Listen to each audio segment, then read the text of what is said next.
I bear witness there is no God but one God, and He has no partners in His kingship. Inshallah, we want to talk about God's continuous blessings and appreciating them, recognizing them, and being joyful by remembering God's blessings. The word joy, when we look at it, is defined as feeling of great pleasure, happiness. Some are delight, jubilation, triumph, exultation, rejoicing, gladness, glee, and many other words. So we can see joy as a state of high fulfillment.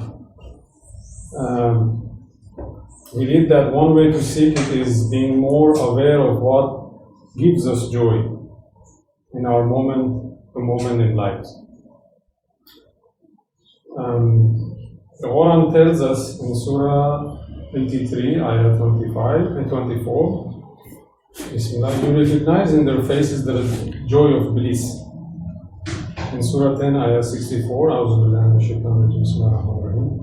for them joy and happiness in this world as well as in the hereafter.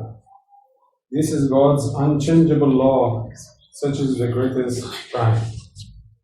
So in this verse we see that God said this is God's unchangeable law, that those who believe, those who follow His path and remain steadfast will have a joyful life here and a better life in the hereafter.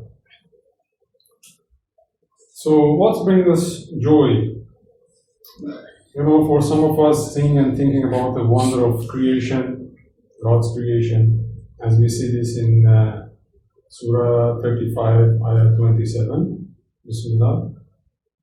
Do you not realize that God sends down from the sky water, whereby we produce fruits of various colors? Even the mountains have different colors. The peaks are white or red or some other color, and the ravens are black. So joy comes from being reminded that one taking care of creation is so magnificent. Joy is a moment to experience a moment. One needs to be conscious and appreciate to enjoy. We have to be conscious of it, to aware of it, to appreciate it, to enjoy it.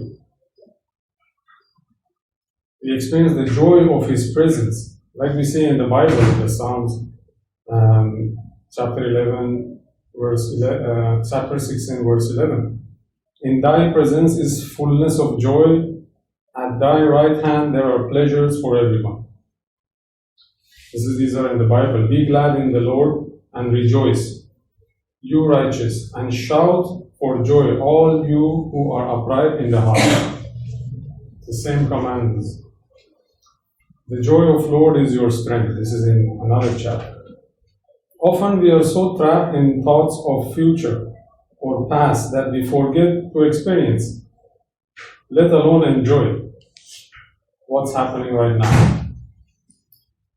For example, we sip a coffee and think this is not as good as what I had last week. Or we eat a cookie and think, I hope this will not get finished. As we see in Surah 47, Ayah 12, Bismillahirrahmanirrahim. God admits those who believe and lead a righteous life in two gardens with flowing streams. As for those who disbelieve, they will live and eat like the animals eat, then end up in the hellfire. So you see the word here, animals use. Animals just searching. It's kind of a survival mode, just searching for food without thinking anything. In fact, we have some animals who they give birth due to being to a survival mode. They eat their own babies, like we've seen this in the swine, some of the dogs. We had the case with my stepfather in the villa. There was no one there to feed it. So when they give birth, they saw suddenly many of the puppies disappear. So basically, for his own survival, he eats his own puppy. But we are not like that. That's why this is a very good example, that they live and eat like the animal. They're just thinking of eating, nothing more, to survival. We are human beings, of course, we are different. We have to reflect on the provisions, even on the food that end up on our table every day. Like we saw in one of the Rashid Khalifa's video, that don't just eat, think where this come from, this rice or the apple or the food, so we not only feed our bodies, we feed in that way our soul also. Or instead relish or luxuriate in whatever you are doing at the present moment. What psychologists call savoring. There are verses in Quran that remind us to enjoy what we have been given. Like in Surah 7, Ayah 144, Bismillah, he said, O Moses, I have chosen you out of all people with my messages and by speaking to you. Therefore take what I have given you and be appreciative.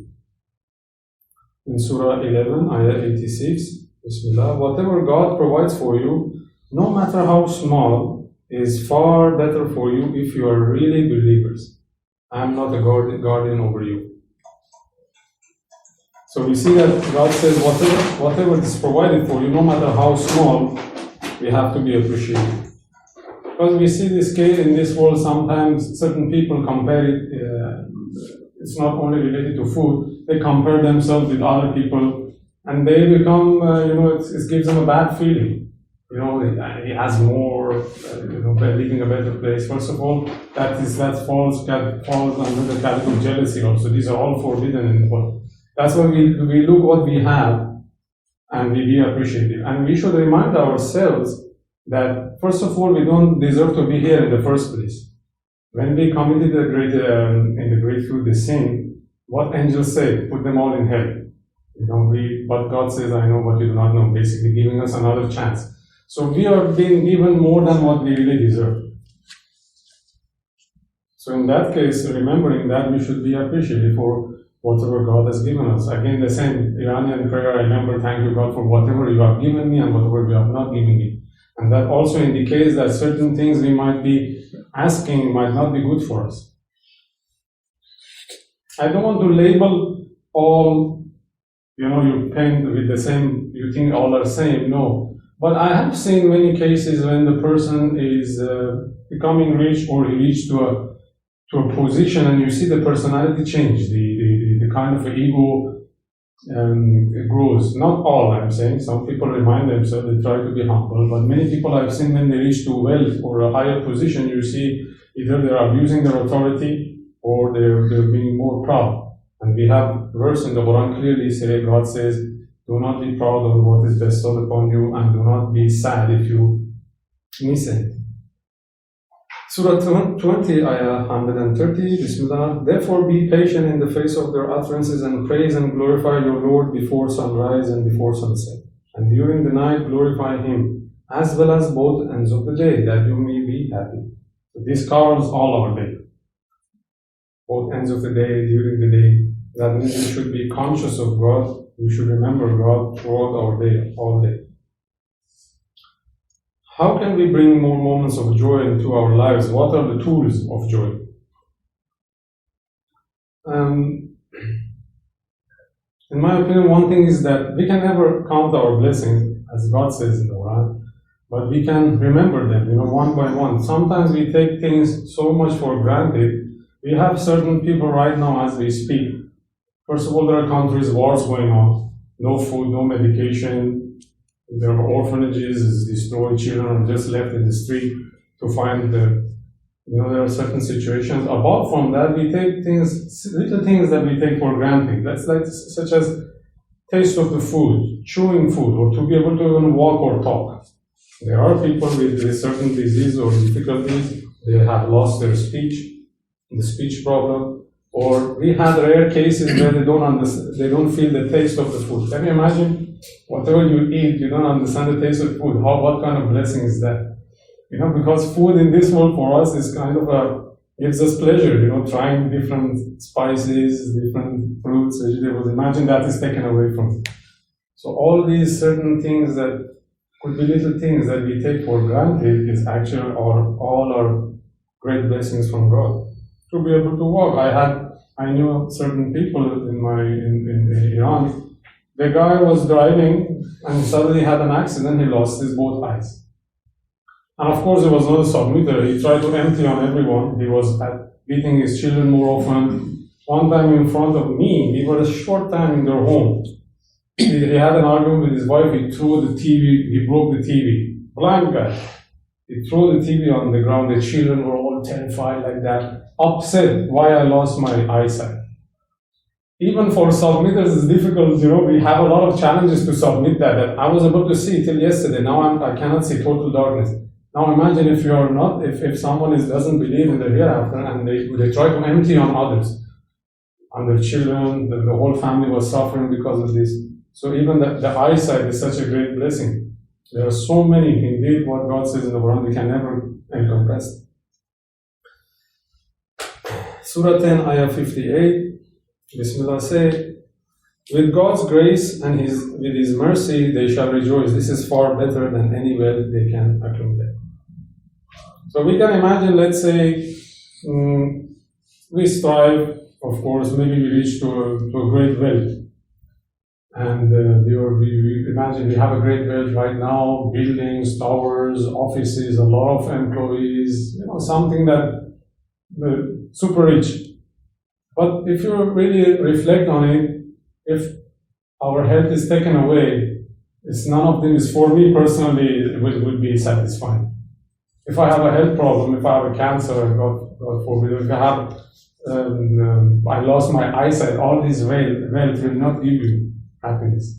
Even if you have the full health, the soul will not be happy until we recognize our purpose, until we dedicate ourselves to God alone and follow His commands. Because as we know, we are fortunate to know by God's grace that happiness is a quality of soul.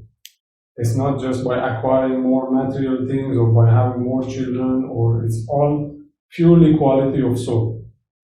This is a great blessing. Again, we know, but many people out there, they don't know. And I can see their full focus is on the money. It's the full focus. We see, I have a lady working in our office, she has diabetes, she sacrifices her time or meal like that to make sure the manager is happy, or so many other cases you see, because they think the more I earn, the more happy I will be. The more I earn, the more I can buy, or the more I can provide for my family, and the more happier environment I can have, which is false. I don't know about you, but in my personal experience, I've seen certain people, they have less, but you see the smile in their face. You see the guy don't have much, they might have a small house or a minimum job, but you see they're not that much stressed. Or opposite side, I've seen other people that the appearance looks like being in a good status or rich. You will see always fighting, upset. This is in my opinion, this is a reflection of their life. The last experience I had was in Carrefour. One lady, the appearance was very distinct, fighting over a miscut chicken. I told you cut like this, but you cut it in the wrong way. Shouting in the Carrefour, what is your name? I want to see your manager like that. This, in my view, it reflects her life. Someone who is satisfied, who is calm, who is happy with their life does not explode like that, in my opinion. These are all because the soul is strong. The whole attention is given to the body and its desires, to the point that you're attacking the poor worker there for why you cut my chicken in different size. This clearly shows. Alhamdulillah, we are aware of that. In fact, we should always keep our temper in check, knowing that God is controlling everything, God is running everything. If I'm there and I ask something and the chicken is cut in a different way, like that, I say this is according to God's will. It's God's will. What I'm complaining with. It's not bigger piece or a smaller piece. Alhamdulillah.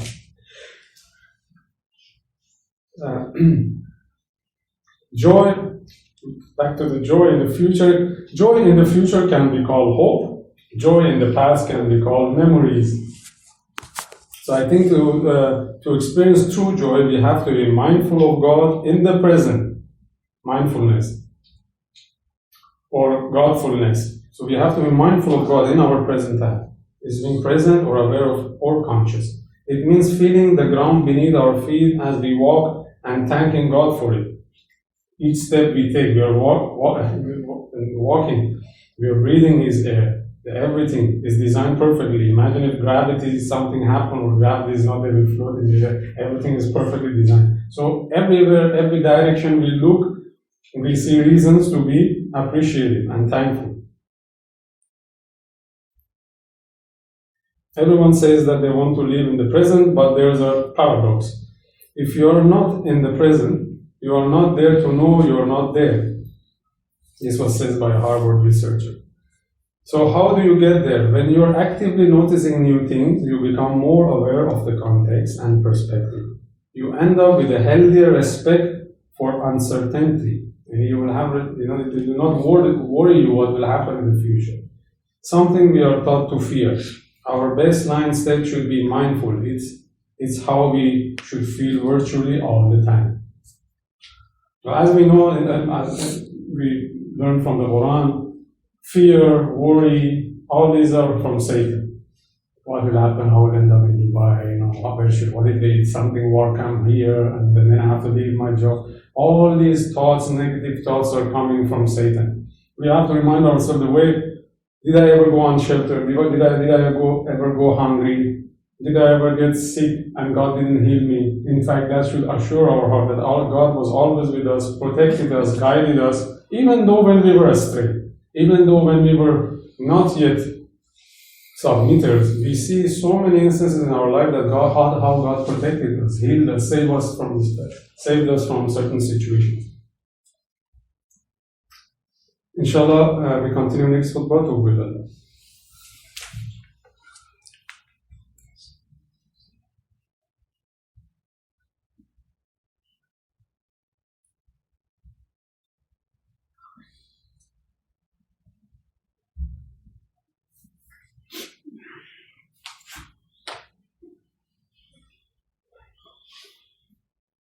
Alhamdulillah wa shadu la ilaha illallah wa la sharika la witness there's no God but in God. He has no partners in His creation.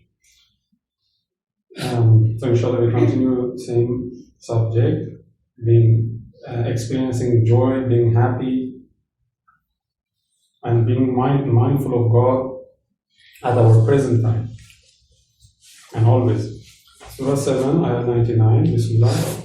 Have they taken God's plans for granted? None takes God's plans for granted except the losers.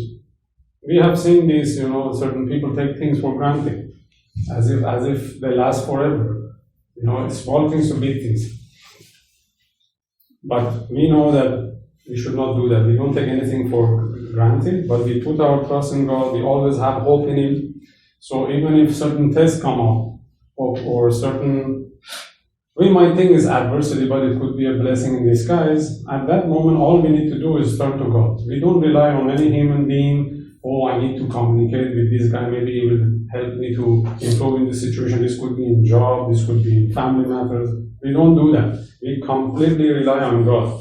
If you are experiencing any difficulty, or there are certain situations that we don't like, we turn to God always, and God alone, no one else. No one can benefit us or harm us. This is clear. Anyone who is familiar with the submission, they know that no one can benefit you or harm you except God. And the harms we know is not from God. God does not inflict an atom's weight of harm on His creation. This is where we step out of God's protection by breaking His laws, and that is where damages can happen, which is from Satan. All the bad things we see is basically from Satan, and all the good things we see is from God. So if joy comes from being mindful of God's blessings, then we can look at the fact that God is never unaware, as mentioned in Surah 2, Ayah 255. Just as His attributes of kindness and mercy are qualities His servants seek out, awareness can be too. If we are aware of our thoughts and actions, we can do better at watching out for the devil tripping us up. So if we are mindful of God and we are aware of our thoughts and actions, we can be protected. from devil's whispers or traps. Because we know in this planet there is actually Satan's constituents, Satan's dominion, and there are Satan's constituents. We know there are so many people around us that they might give you an idea. They might not even talk to you indirectly. The people who are surrounding us can affect us. So therefore, we have to be, by being mindful of God, we will wake up. We will understand. We will recognize that. When certain people doing that, I will not follow in their path. And all this can happen if you are mindful of God. We want to be able to learn from this world of a classroom. We want to learn what redeems us, where our mistakes were and are, and why only God can be a God. Surah 7, Ayah 32. Say, who prohibited the nice things God has created for His creatures and the good provisions? Say, such provisions are to be enjoyed in this life by those who believe. Moreover, the good provisions will be exclusively theirs on the day of resurrection. We thus explain the revelations for people who know. On the other side, we have the verse about being attached. Surah 18, Ayah 28. Bismillah. You shall force yourself to be with those who worship the Lord day and night, seeking Him alone. Do not turn your eyes away from them, seeking the vanities of this world, nor shall you obey one whose heart we rendered obvious to our message, one who pursues his own desires and whose priorities are confused. How can priorities get confused? We know that by not prioritizing our religion or diverting our attention to something else. Our priority is and should be always our religion. For Salmitas, God is first. Everything else is secondary, which we know it will fall into place. It will be at the right place. If we keep God first, everything else will fall into place. If we remain aware of our souls, the real self-purpose, worship God alone, renounce our idol worship, and grow our souls, a great reward awaits. A great reward awaits for those who grow their souls and worship God alone.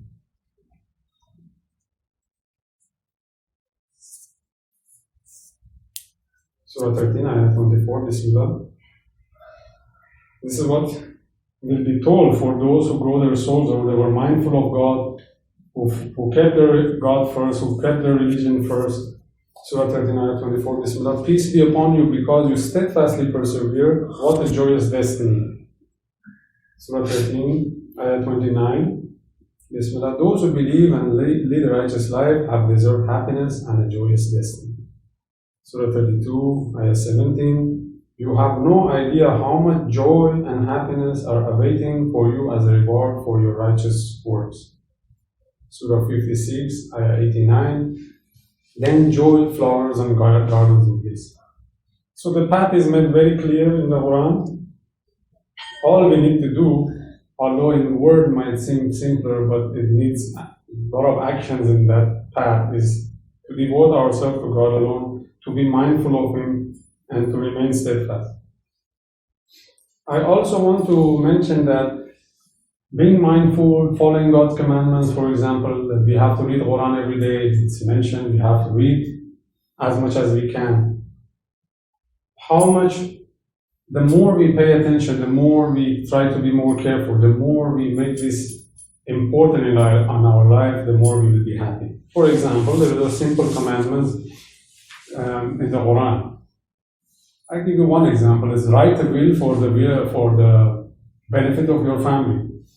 So honestly, when I think on what age I have to go write the will, or why do I have to do that? For example, in this country we are living is very complicated. If one of the spouse dies, he or she cannot get access to the inheritance easily. Everything has a reason. This will clear everything, the chapter. So if someone passed away, it is that there is a will, your spouse will not suffer in going after inheritance or stuff. So all these are made for us to have a smooth and a good life.